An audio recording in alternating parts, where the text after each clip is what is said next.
Hello नमस्कार साथियों, दूसरे सिविल क्लासेस में आप सभी लोगों का स्वागत है, हार्दिक अभिनंदन है।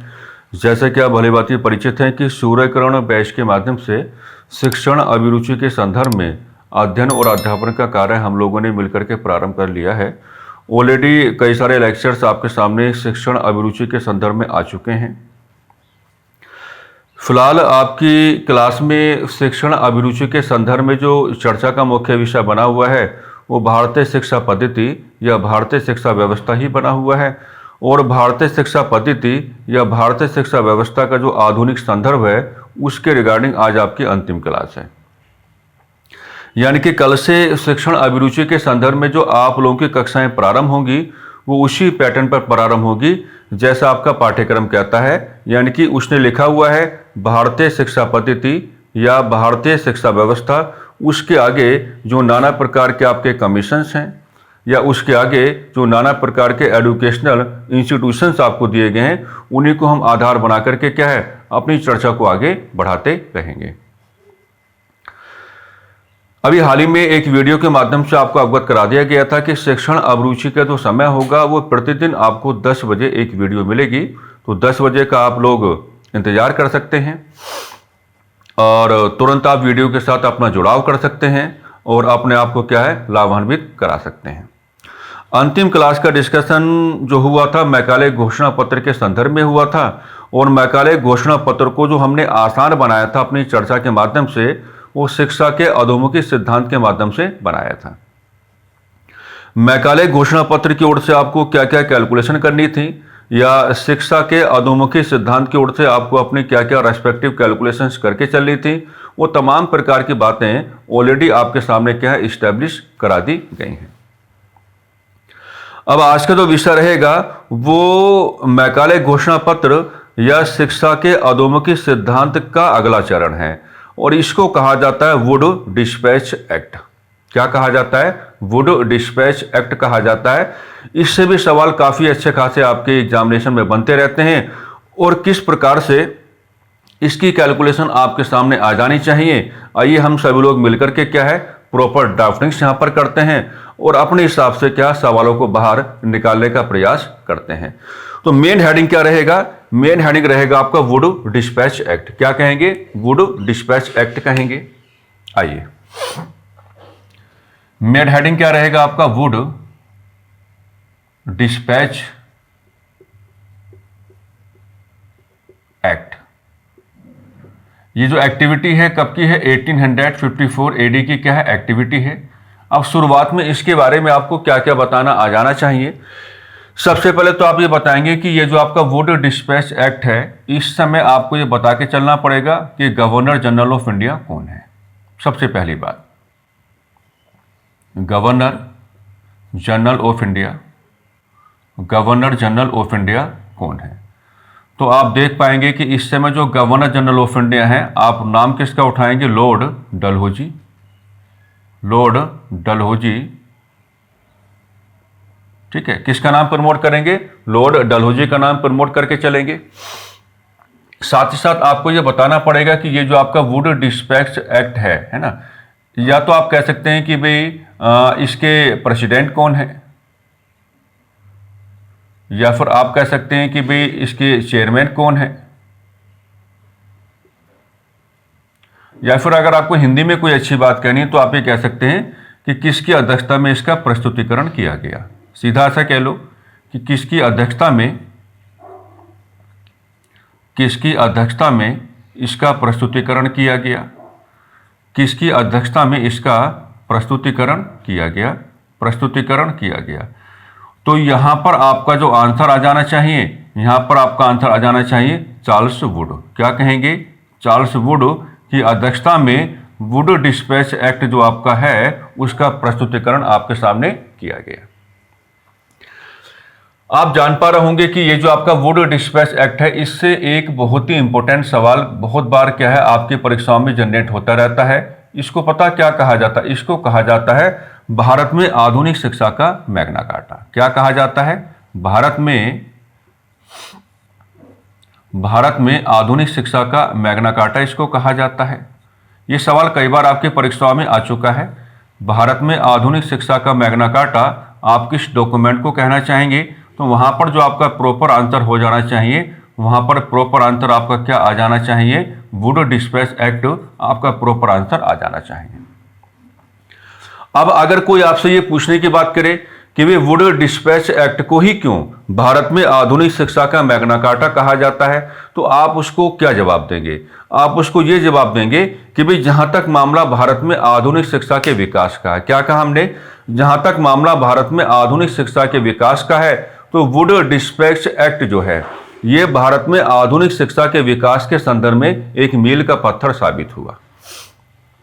या फिर आप अपनी बातों में थोड़ा बदलाव करके सामने वालों को यह भी समझा सकते हैं कि अगर भारत में आधुनिक शिक्षा के विकास के ग्राउंड को आप लोग कैलकुलेट करने की बात करोगे, तो आप ये भी कह पाओगे कि अगर वुड डिस्पैच एक्ट जैसा डॉक्यूमेंट सामने ना आता तो भारत में आधुनिक शिक्षा का कोई प्रॉपर डेवलपमेंट ना हो पाता, कोई प्रॉपर डेवलपमेंट ना हो पाता।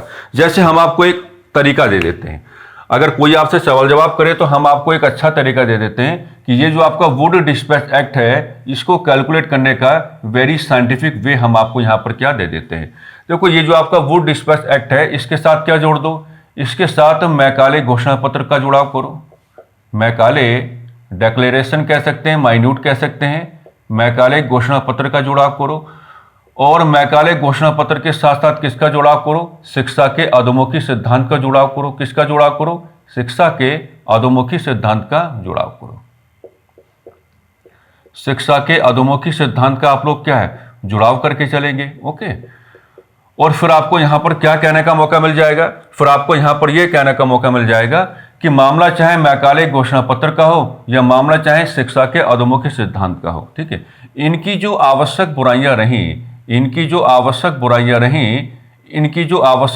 रहीं जो अंतिम क्लास में, इससे पहली वाली क्लास में हमने आपको कैलकुलेट कराना सिखाया होगा, तो इनकी जो उस समय वो आवश्यक बुराइयां रहीं, इन आवश्यक बुराइयों को दूर करने का जो कार्य किया था, तो यहां पर आप एक रेफरेंस लेकर के चलेंगे कि दूर करने का कार्य किसने किया, तो आप सीधा कहेंगे वुड डिस्पैच एक्ट ने किया, वुड डिस्पैच एक्ट के माध्यम से किया गया। इसलिए कहा जाता है कि ये जो आपका वुड डिस्पैच एक्ट है इसे आप भारत में आधुनिक शिक्षा का मैग्ना कार्टा कहेंगे। भारत में आधुनिक शिक्षा के विकास के संदर्भ में ये मील का पत्थर साबित हुआ और मैकाले घोषणा पत्र या शिक्षा के अधोमुखी सिद्धांत के अंतर्गत जो भी उस समय आवश्यक बुराइयां रहीं, उन तमाम प्रकार की आवश्यक बुराइयों को दूर करने का कार्य किसने किया था, ये वुड डिस्पैच एक्ट के माध्यम से ही किया गया था। तो हमने ये रेफरेंस भी आपके सामने क्या रख दिया है ताकि आपको किसी प्रकार की कोई परेशानी या किसी प्रकार की कोई दुविधा ना हो।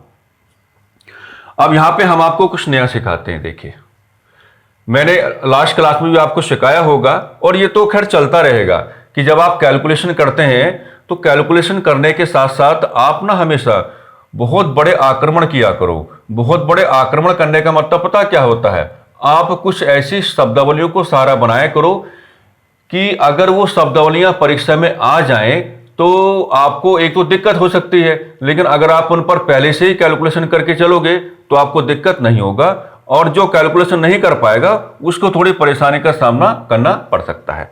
जैसे आपको अब क्या कहना है यहां पर देखिए, मैंने अभी भी बताया कि वुड डिस्पैच एक्ट को जो कैलकुलेट करने का तरीका है वो यही तरीका है कि आप इसका जुड़ाव मैकाले डिक्लेरेशन या माइन्यूट के साथ करेंगे या शिक्षा के अधोमुखी सिद्धांत के साथ करेंगे, और प्रयास आपका क्या हो जाना चाहिए कि मैकाले घोषणा पत्र या शिक्षा के अधोमुखी सिद्धांत में जो भी आवश्यक बुराइयां रही हैं उन आवश्यक बुराइयों को दूर करने का कार्य कैसे किया गया। वुड डिस्पैच एक्ट में हम सबसे पहले क्या जोड़ेंगे, हम सबसे पहले जोड़ेंगे सरकारी प्रयास।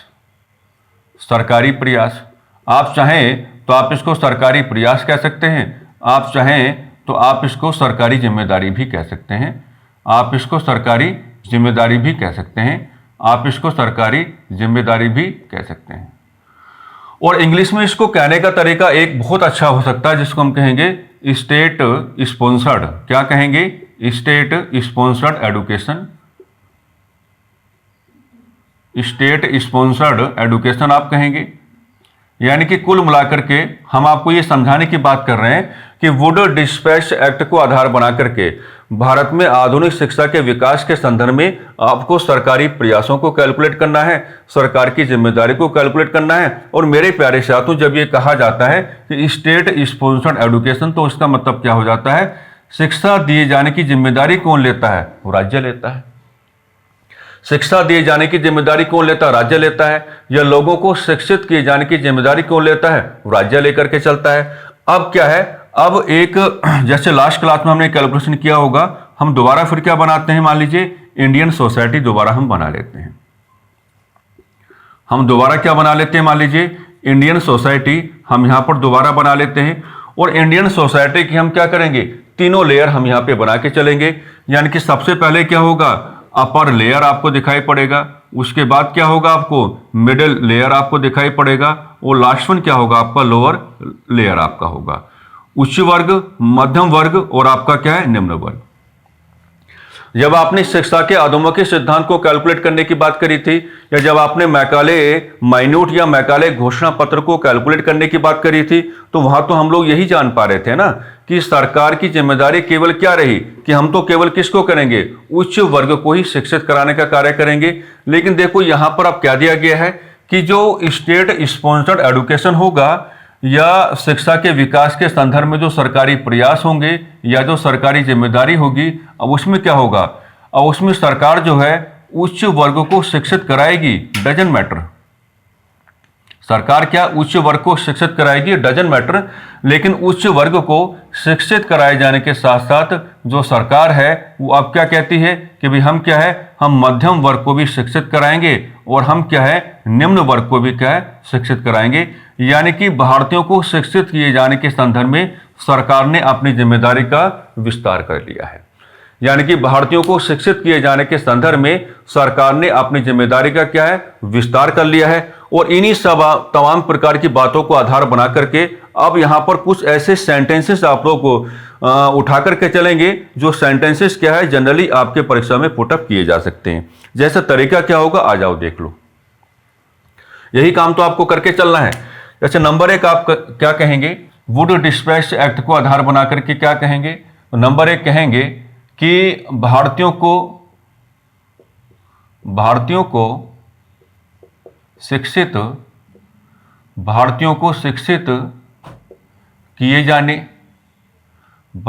शिक्षित किए जाने संबंधी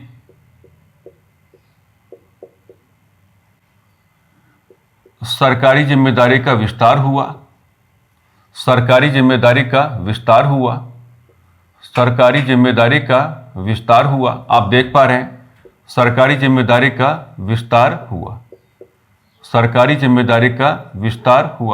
क्योंकि अब साफ साफ कहा जा रहा है कि जो स्टेट स्पॉन्सर्ड एजुकेशन होगा वो उच्च वर्ग को शिक्षित कराए जाने के साथ साथ क्या है, मध्यम वर्ग को भी शिक्षित कराएगा और निम्न वर्ग को भी क्या है, शिक्षित करा करके चलेगा। तो हम बड़े प्यार के साथ कह सकते हैं कि वुड डिस्पैच एक्ट में सरकारी जिम्मेदारी का विस्तार हुआ है। तो यही तो लाइनें हैं। जब वो कहेगा ना आपसे परीक्षा में कि निम्न कथनों पर विचार करो, तो वहां पर वो इसी प्रकार के डिस्कशन आपके सामने रखेगा। आपको परेशानी का भाव पैदा ना हो, इस नाते हम क्या है, इस प्रकार की चर्चा आपके सामने कर रहे हैं। एक तो ये कहने का मौका आपको मिल गया है कि भारतीयों को शिक्षित किए जाने संबंधी सरकारी जिम्मेदारी का विकास हुआ। तो क्या अब हम ये कह सकते हैं, क्योंकि अब हम ये कह सकते हैं कि वुड डिस्पैच एक्ट, क्या हम ये कह सकते हैं कि वुड डिस्पैच एक्ट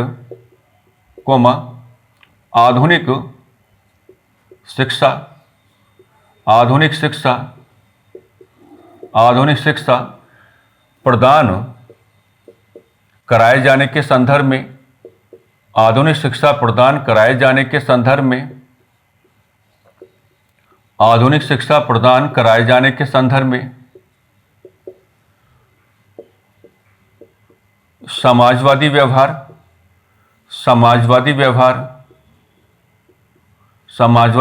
करता हुआ दिखाई पड़ा।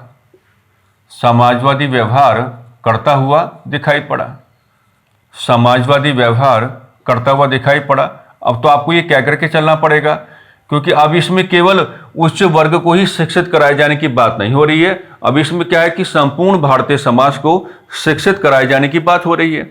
और अगर इसमें संपूर्ण भारतीय समाज को शिक्षित कराए जाने की बात हो रही है तो हम बड़े प्यार के साथ ये कह सकते हैं कि भारतीयों को शिक्षित कराए जाने के संदर्भ में वुड डिस्पैच एक्ट जो है अपना समाजवादी व्यवहार आपके सामने लेकर के आ रहा है। और जब हमने इतना कह ही दिया है, जब हमने इतना कह ही दिया है तो क्या अब हम इतना भी कह सकते हैं या नहीं? बिल्कुल कह सकते हैं कि वुड डिस्पैच एक्ट में सेंटेंस अब क्या काम करेगा? सेंटेंस अब ये काम करेगा कि शिक्षा सभी के लिए, शिक्षा सभी के लिए, शिक्षा सभी के लिए, एडुकेशन फॉर ऑल, शिक्षा सभी के लिए। ये वाला जो सेंटेंस है, जिसने शिक्षा के अधोमुखी सिद्धांत में कार्य नहीं किया था, ये जो आपका वुड डिस्पैच एक्ट है, इसके साथ इस सेंटेंस का बड़े प्यार के साथ क्या है जुड़ाव करके चलेंगे, यानी कि शिक्षा सभी के लिए। तो एक तो ये आपको यहां पर क्या है कैलकुलेट करके चलना ही था कि भाई वुड डिस्पैच एक्ट में जो आपका सरकारी प्रयास है या जो आपकी सरकारी जिम्मेदारी है ना, या जो आपका स्टेट स्पॉन्सर्ड एजुकेशन है, आप उसको किस प्रकार से कैलकुलेट करके चलोगे। तो जो तरीका आ जाना चाहिए था वो तरीका क्या है, हमने आपके सामने यहां पर क्या है इस्टेब्लिश कर दिया है। जो तरीका आपके सामने आ जाना चाहिए था वो तरीका क्या है, हमने आपके सामने यहां पर क्या है इस्टेब्लिश कर दिया है। अब डिस्कशन को, चर्चा को और थोड़ा क्या बढ़ाते हैं, आगे बढ़ाते हैं। यदि संभव हो पाए तो आप नोट्स बनाते चलेंगे, ठीक है, क्योंकि ये यात्रा तो खैर आपकी काफी लंबी होनी है और नोट्स रहेगा तो परीक्षा के ठीक पहले क्या होगा, अपने आप को रिवाइज कराना काफी ज्यादा कन्वीनियंट यानी कि आसान हो जाएगा। अब जो आपका वुड डिस्पैच एक्ट है ना, इसके साथ हम लोग क्या जोड़ के चलेंगे, या तो मैकाले माइन्यूट यानी कि मैकाले घोषणा पत्र, मैकाले घोषणा पत्र, या फिर आप कह सकते हैं कि शिक्षा का अधोमुखी सिद्धांत। क्या कह सकते हैं, शिक्षा का अधोमुखी सिद्धांत, शिक्षा का अधोमुखी सिद्धांत, शिक्षा का अधोमुखी सिद्धांत। ओके, अब मेरी बातें गौर से समझो। हमने ऑलरेडी ये डिस्कशन किया था कि मैकाले घोषणा पत्र में जो आपका महिलाओं की शिक्षा है, या सीधा हम कह सकते हैं कि जो महिला शिक्षा है, तो ऑलरेडी हम ये डिस्कशन कर चुके हैं कि महिला शिक्षा की यहां पर क्या है उपेक्षा की गई। कारण हमने आपको बताया था कि महिला शिक्षा की यहां पर क्या उपेक्षा की गई, और कारण हमने आपको ये बताया था कि मैकाले का मानना यह था कि भारतीय समाज महिलाओं को घर से बाहर निकलकर काम करने की अनुमति नहीं देता, और हमें तो एक ऐसा इंडियन एजुकेटेड क्लास चाहिए जो कंपनी के अंदर आ सके, और कंपनी के अंदर आने के बाद क्या है एज अ क्लरिकल स्टाफ काम कर सके। लेकिन महिलाओं को भारतीय समाज जो है वो काम करने की अनुमति देता नहीं है, तो हम महिलाओं को शिक्षित क्यों कराएं। लेकिन जो आपका वुड डिस्पैच एक्ट है, इसमें अगर हम महिला शिक्षा की बात करेंगे, इसमें अगर हम क्या है महिला शिक्षा की बात करेंगे, इसमें अगर हम क्या है महिला शिक्षा की बात करेंगे, तो इसमें महिला शिक्षा का क्या है का समर्थन किया गया, महिला शिक्षा का समर्थन किया गया, महिला शिक्षा का समर्थन किया गया। अब यहां से देखो सवाल निकालना स्टार्ट करो कि सवाल कैसे निकालोगे। जानकारी को सवाल में बदलने की जो एबिलिटी है वो आपके पास आ जानी चाहिए। अगर ये बताया जाता है कि वुड डिस्पैच एक्ट के माध्यम से महिला शिक्षा का समर्थन हो रहा है, तो क्या हम ये कह सकते हैं कि ये जो आपका वुड डिस्पैच एक्ट है ये पहला सरकारी दस्तावेज है, पहला सरकारी दस्तावेज है। बिल्कुल सही बात है, ये पहला सरकारी दस्तावेज है, पहला सरकारी दस्तावेज रहा, पहला सरकारी दस्तावेज रहा जिसने महिला शिक्षा का समर्थन किया, जिसने महिला शिक्षा का समर्थन किया, जिसने महिला शिक्षा का समर्थन किया, जिसने महिला शिक्षा का समर्थन किया, जिसने महिला शिक्षा का समर्थन किया। तो सवाल जो है उसको चुराना आपको आना चाहिए। आप देख पा रहे हैं कि दोनों में हमने क्या है एक प्रॉपर यहां पर हल्की सी क्या है कंपैरेटिव स्टडी की है, जहां मैकाले घोषणा पत्र या शिक्षा के अधोमुखी सिद्धांत के अंतर्गत महिला शिक्षा की उपेक्षा की जाती है। वहीं अगर आप वुड डिस्पैच एक्ट को महिला शिक्षा के कॉन्टेक्स्ट में कैलकुलेट करने की बात करोगे, आप पाओगे तो यहां पर महिला शिक्षा का समर्थन है। तो ये तो कोई भी पढ़ सकता है, किसी भी किताब के माध्यम से आपके सामने आ सकता है कि वुड डिस्पैच एक्ट में क्या है, महिला शिक्षा को प्रमोट किया जा रहा है, या महिला शिक्षा को सपोर्ट किया जा रहा है, या महिला शिक्षा का समर्थन किया जा रहा है। लेकिन आप परीक्षा उपयोगी कैसे बनोगे? तो परीक्षा उपयोगी बनने का तरीका तो भाई यही होगा कि सवाल चुरा लो। हमने सवाल चुरा लिया कि ये अपने आप में फर्स्ट गवर्नमेंट डॉक्यूमेंट है जिसके बिहाफ पे भारत में क्या है, वुमेन एडुकेशन को प्रमोट किया गया। ये बात अपने जहन में क्या है, इस्टेब्लिश कर लेना। ये बात अपने जहन में क्या है, बिल्कुल इस्टेब्लिश करके चलना। अब देखिए यहां पर हम आपको कुछ और सिखाना चाहेंगे। आइए चर्चा को क्या थोड़ा और आगे बढ़ा लेते हैं। देखिए एक तरफ क्या रखते हैं, अब सीधा रख लेते हैं, मान लीजिए शिक्षा का अधोमुखी सिद्धांत। शिक्षा का अधोमुखी सिद्धांत,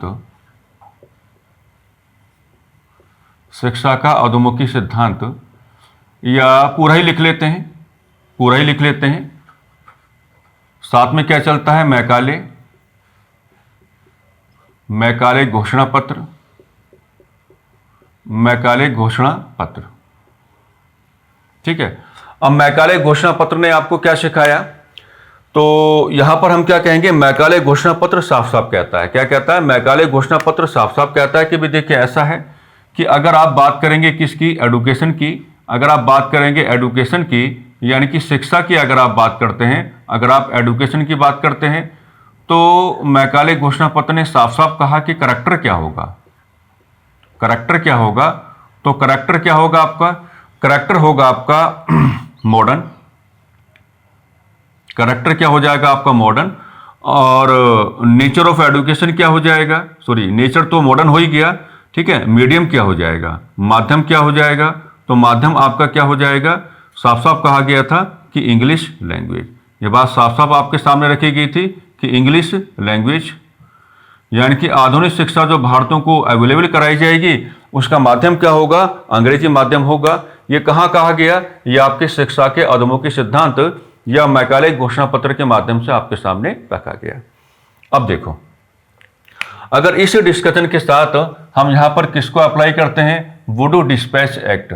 अगर इस डिस्कशन के साथ हम यहाँ पर किसको अप्लाई करते हैं, Wood dispatch act, Wood dispatch act को अगर हम यहाँ पर क्या है अप्लाई करके चलते हैं, तो वुड डिस्पैच एक्ट को है, अब देखना वो आपको कुछ और समझाएगा।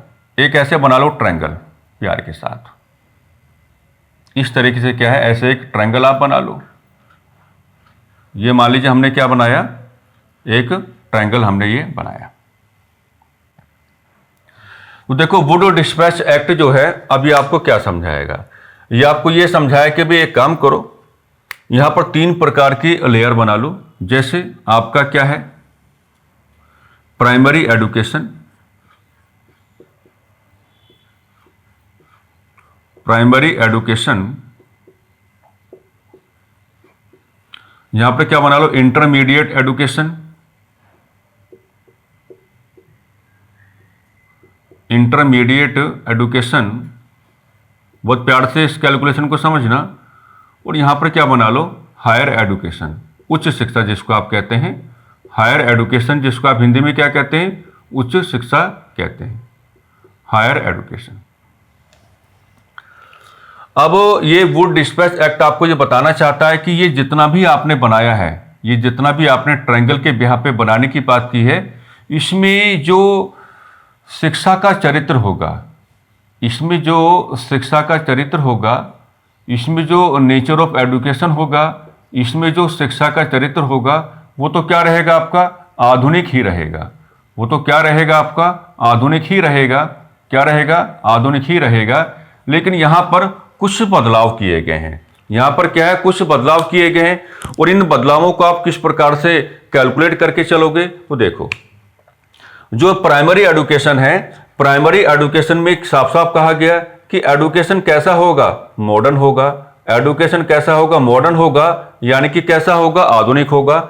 लेकिन ये जो आधुनिक शिक्षा है ये कौन सी भाषा में दी जाएगी, तो उसको कहा जाता है वर्नाकुलर। क्या कहा जाता है, वर्नाकुलर लैंग्वेजेस कहा जाता है, वर्नाकुलर लैंग्वेजेस कहा जाता है, वर्नाकुलर लैंग्वेजेस।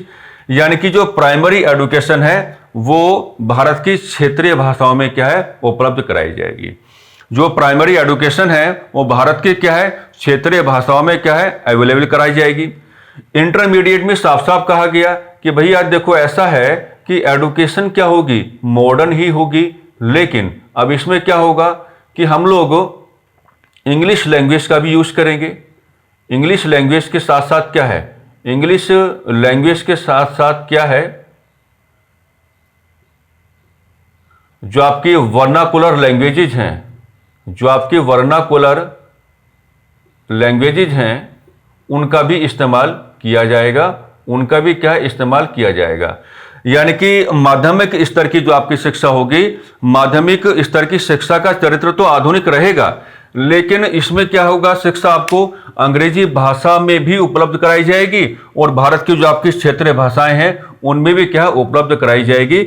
लेकिन जो आपका हायर एजुकेशन है, हायर एजुकेशन में साफ साफ कहा गया, हायर एजुकेशन में क्या कहा गया, साफ साफ कहा गया कि भैया शिक्षा का जो नेचर होगा, जो करैक्टर होगा, वो यहां भी हम क्या रखेंगे, मॉडर्न रखेंगे। लेकिन जो लैंग्वेज होगा वो लैंग्वेज क्या होगा, केवल इंग्लिश लैंग्वेज होगा, यानी कि क्या होगा आपका अंग्रेजी भाषा होगा, क्या होगा आपका अंग्रेजी भाषा होगा। तो आप देख पा रहे हैं कि इसी बात को लेकर के जो आपका वुड डिस्पैच एक्ट है वो क्या हो जाता है, वो मैकाले माइन्यूट या शिक्षा के अधोमुखी सिद्धांत से अपने आप को काफी डिफरेंट बना लेता है। यहां एजुकेशन का करैक्टर मॉडर्न है, लेकिन मीडियम क्या है, वेरी कंप्लीटली क्या है आपका इंग्लिश है।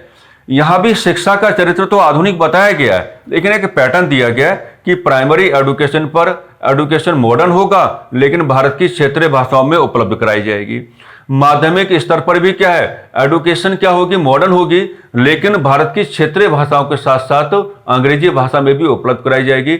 उच्च शिक्षा जहां तक हायर एजुकेशन का मामला है, तो यहां भी जो नेचर ऑफ द एजुकेशन होगा वो मॉडर्न होगा, लेकिन अवेलेबल किस में कराई जाएगी, केवल अंग्रेजी भाषा में। ठीक है, तो कंपैरिजन आप बनाते रहो और उसी हिसाब से क्या है, सवालों पे भी अपना ध्यान लाते रहो, है ना, जरूरी है ये, क्या बहुत ज्यादा जरूरी है।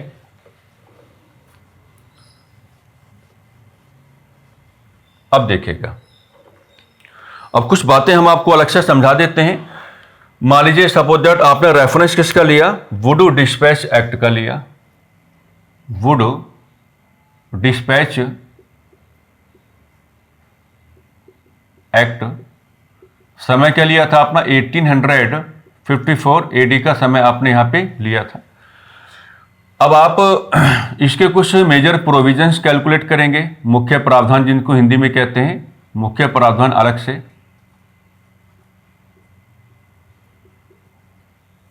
यहां पर एक प्रावधान में तो आप ये हाईलाइट करके चलेंगे, आधुनिक शिक्षा के विकास हेतु, आधुनिक शिक्षा के विकास हेतु, आधुनिक शिक्षा के विकास हेतु, आधुनिक शिक्षा के विकास हेतु सरकारी प्रयासों के साथ साथ, सरकारी प्रयासों के साथ साथ, सरकारी प्रयासों के साथ साथ, सरकारी प्रयासों के साथ साथ निजी प्रयासों को भी प्राथमिकता दी गई, निजी प्रयासों, निजी प्रयासों को भी प्राथमिकता दी गई, निजी प्रयासों को भी क्या है, प्राथमिकता दी गई, निजी प्रयासों को भी प्राथमिकता दी गई। ओके, अच्छा, वुड डिस्पैच एक्ट जो है, इसमें एक बात आप थोड़ा अच्छे से यहां पे हाईलाइट करके चलेंगे कि जो आपका हायर एजुकेशन है, बातें जो हैं प्रत्येक प्रकार की गई हैं, यानी कि प्राइमरी एजुकेशन की भी की गई हैं, इंटरमीडिएट एजुकेशन की भी की गई हैं, लेकिन जो आपका हायर एजुकेशन है, तो हायर एजुकेशन को इसके माध्यम से थोड़ा क्या किया गया, प्रमोट किया गया। इसको कैसे बताएंगे, साफ साफ कहा गया कि लंदन विश्वविद्यालय की तर्ज पर, लंदन विश्वविद्यालय की तर्ज पर, लंदन विश्वविद्यालय की तर्ज पर भारत में विश्वविद्यालयों की स्थापना होगी। भारत में विश्वविद्यालयों की स्थापना होगी। भारत में विश्वविद्यालयों की क्या होगी? स्थापना होगी। भारत में विश्वविद्यालयों की क्या होगी साथियों? स्थापना होगी। और अगर इसके साथ आप 1854 का समय जोड़ के चलेंगे, सॉरी 1857 का समय आप जोड़ के चलेंगे, कब का? 1857 का। तो 1857 में आपको कहने का मौका मिल जाएगा कि भारत में 3 विश्वविद्यालय स्थापित किए गए। भारत में 3 विश्वविद्यालय, भारत में 3 विश्वविद्यालय स्थापित किए गए। भारत में 3 विश्वविद्यालय स्थापित किए गए। 3 विश्वविद्यालय स्थापित किए गए। और ये जो आपके 3 विश्वविद्यालय स्थापित किए गए लंदन विश्वविद्यालय की तर्ज पर, तो एक आप क्या कहेंगे? कलकत्ता, एक आप क्या कहेंगे? मद्रास, और एक आप क्या कहेंगे? बंबई। कलकत्ता, मद्रास, और एक क्या होगा आपका? बंबई होगा। ओके। तीसरा प्रावधान इसमें यह कहा गया कि भाई अध्यापकों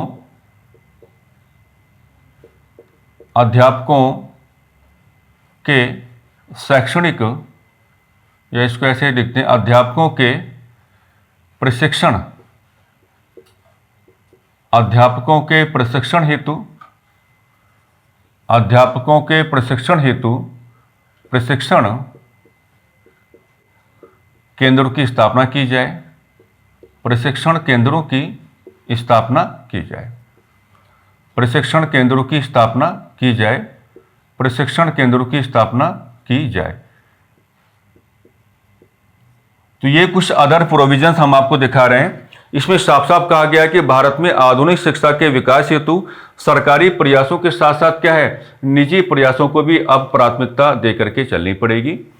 हायर एजुकेशन के रिगार्डिंग कुछ इफेक्टिव बातें यहाँ पे हो रही हैं, और हायर एजुकेशन को with the help of would dispatch act थोड़ा प्रमोट भी किया गया था। साफ साफ कहा गया कि लंदन विश्वविद्यालय की तर्ज पर भारत में भी क्या है, इसी प्रकार की कुछ यूनिवर्सिटीज जो हैं उनको हम लोग इस्टेब्लिश करके चलेंगे।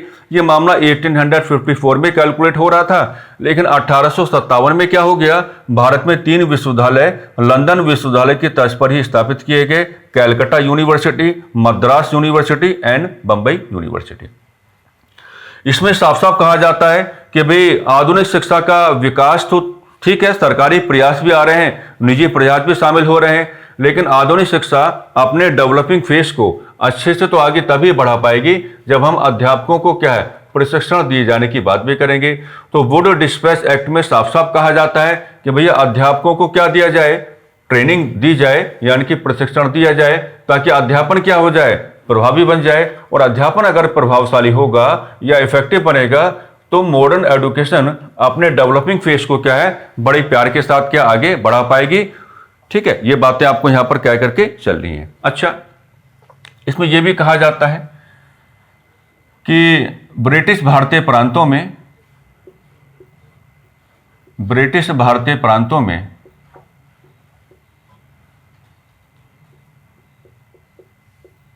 ब्रिटिश भारतीय प्रांतों में लोक शिक्षा विभाग लोक शिक्षा विभाग लोक शिक्षा विभाग की स्थापना की जाए। लोक शिक्षा विभाग की स्थापना की जाए। लोक शिक्षा विभाग की स्थापना की जाए। ठीक है, ताकि प्रांतीय स्तर पर, अगर हम पूरा लिख पाए, ताकि प्रांतीय स्तर पर ताकि प्रांतीय स्तर पर ताकि प्रांतीय स्तर पर आधुनिक शिक्षा को बढ़ावा दिया जा सके। ताकि प्रांतीय स्तर पर आधुनिक शिक्षा को बढ़ावा दिया जा सके। ताकि प्रांतीय स्तर पर आधुनिक शिक्षा को बढ़ावा दिया जा सके। आधुनिक शिक्षा को बढ़ावा दिया जा सके। ओके, आधुनिक शिक्षा को बढ़ावा दिया जा सके। डन। आगे आप कहेंगे 1855 एडी का समय लेंगे और 1855 ईस्वी के समय को आधार बनाकर कहेंगे कि प्रांतों में लोक शिक्षा विभागों की स्थापना करा दी गई। प्रांतों में लोक शिक्षा विभागों की स्थापना करा दी गई। लोक शिक्षा विभागों की स्थापना करा दी गई। लोक शिक्षा विभागों की स्थापना करा दी गई। लोक शिक्षा विभागों की स्थापना करा दी गई। लोक शिक्षा विभागों की स्थापना करा दी गई। और इसमें आगे चलकर 1870 एडी का समय आप जोड़ के चलेंगे तो 1870 एडी में साफ साफ कहा गया कि शिक्षा को प्रांतीय विषय बनाया जाता है। शिक्षा को प्रांतीय विषय बनाया जाता है। शिक्षा को प्रांतीय विषय बनाया जाता है। अब जैसे ये कहा जाएगा कि शिक्षा को प्रांतीय विषय बनाया जाता है तो सरकारी प्रयासों में थोड़ी कमी आएगी, क्योंकि आपको समझ में आ जाना चाहिए क्योंकि भारत में जो उस समय कंपनी का शासन है वो केंद्र और प्रांतों के स्तर पर चल रहा है। तो अगर शिक्षा को प्रांत का विषय बनाया जाएगा तो केंद्र के जो प्रयास हैं उनमें कमी आएगी तो भारत में जो आधुनिक शिक्षा का विकास है उस पर हल्का सा क्या है, नेगेटिव इम्पैक्ट आएगा। ये आपको यहां पर क्या करके चलना पड़ेगा। अब अगर यहाँ पे 1870 वाला समय जिसमें कहा जाता है कि शिक्षा को प्रांतीय विषय बनाया गया उस समय, अगर इसके साथ हम भारतीय संविधान को जोड़ के चलें, कनेक्टिविटी तो आपको करके चलनी पड़ेगी ना। अगर हम इसके साथ भारतीय संविधान को जोड़ के चलें तो भारतीय संविधान की ओर से हम कहेंगे कि भारतीय संविधान में जो आपका प्रारंभ में जो शिक्षा था, प्रारंभ में शिक्षा बिल्कुल यही था जो यहाँ पर बताया जा रहा है। शिक्षा कोमा राज्य सूची का विषय था। शिक्षा कोमा राज्य सूची का विषय था। शिक्षा कोमा राज्य सूची का विषय था। शिक्षा कोमा राज्य सूची का विषय था। जो प्रावधान 1870 में बनाया उस समय, बिल्कुल वही प्रावधान भारतीय संविधान के साथ भी आपको जुड़ता हुआ नजर आएगा। भारतीय संविधान के प्रारंभिक दौर में क्या है, शिक्षा राज्य सूची का विषय था, लेकिन जैसे ही आप इसके साथ क्या जोड़ेंगे, 42 कॉन्स्टिट्यूशनल अमेंडमेंट एक्ट 1976, तो फिर आपको कहने का मौका मिल जाएगा, यानी कि शिक्षा समवर्ती सूची का विषय बना। शिक्षा समवर्ती सूची का विषय बना। समवर्ती सूची का विषय बना। और आप जान पा रहे होंगे कि अगर कोई भी विषय समवर्ती सूची का विषय बन जाता है तो इसका मतलब क्या हो जाता है, केंद्र तथा राज्य है ना, दोनों कानून बनाने का अधिकार रखते हैं। केंद्र तथा राज्य दोनों कानून बनाने का अधिकार रखते हैं। केंद्र तथा राज्य दोनों कानून बनाने का अधिकार रखते हैं। और अगर केंद्र तथा राज्य दोनों कानून बनाने का अधिकार रखते हैं तो फिर हम कहेंगे कि शिक्षा का क्या है, सकारात्मक क्या होगा, विकास होगा। तो ये कनेक्टिविटी आपको करके चलनी पड़ेगी। इसमें साफ साफ कहा जाता है कि ब्रिटिश भारतीय प्रांतों में क्या होगा, लोक शिक्षा विभागों की स्थापना कराई जाए ताकि प्रांतीय स्तर से ही हम लोग क्या है, शिक्षा को थोड़ा प्रमोट कर पाएं। 1855 में एश्योर्ड हो गया कि प्रांतों में लोक शिक्षा विभागों की स्थापना करा दी गई, लेकिन 1817 तक आते आते ये मामला थोड़ा नेगेटिव हो गया कि शिक्षा को प्रांतीय विषय बना दिया गया, यानी कि केंद्र के प्रयास जो हैं उनमें कमी आ गई। और अगर केंद्र के प्रयासों में कमी आएगी तो भारत में आधुनिक शिक्षा के डेवलपिंग फेज पर थोड़ा क्या आएगा, नेगेटिव इंपैक्ट तो आ ही जाएगा। थोड़ा मैंने जोड़ के दिखाया भारतीय संविधान के साथ। तो भारतीय संविधान पहले शिक्षा को राज्य सूची का विषय लेके चल रहा था, अर्थात केवल राज्य ही शिक्षा के विकास के संदर्भ में कानून बना सकते हैं। लेकिन जैसे ही आप इस विषय वस्तु के साथ 42वें संविधान संशोधन अधिनियम 1976 को जोड़ने की बात करेंगे तो आपको एक कहने का मौका मिल जाएगा कि शिक्षा समवर्ती सूची का विषय बना। और अगर कोई विषय भारत में समवर्ती सूची का विषय बन जाता है, भारत की संघात्मक व्यवस्था के आलोक में आप समझ पा रहे होंगे, तो उस पर केंद्र तथा राज्य दोनों को कानून बनाने का मौका मिल जाता है, यानी कि प्रयासों में थोड़ी क्या आ जाती है, गंभीरता आ जाती है। तो ये था आपका वुडू डिस्पैच एक्ट, और जिस तरीके से इसकी कैलकुलेशन आपके समक्ष आ जानी चाहिए, हमने पूरा प्रयास किया है। प्रत्येक प्रकार के बिंदु को आपके समक्ष हमने रखा है। आप लोग क्लास को ऑब्जर्व करके चलेंगे, क्लास के साथ अपना जुड़ाव बना करके चलेंगे, अच्छे आप नोट्स भी बनाएंगे, और जो बातें हमने आपको सिखाई हैं इन तमाम प्रकार की बातों को आधार बना करके अपने जो रेस्पेक्टिव क्वेश्चंस हैं उनको जनरेट करेंगे। ठीक है, बस इन्हीं सकारात्मक शब्दावलियों के साथ हम आज की चर्चा को थोड़ा विराम देना चाहेंगे। नमस्कार, धन्यवाद।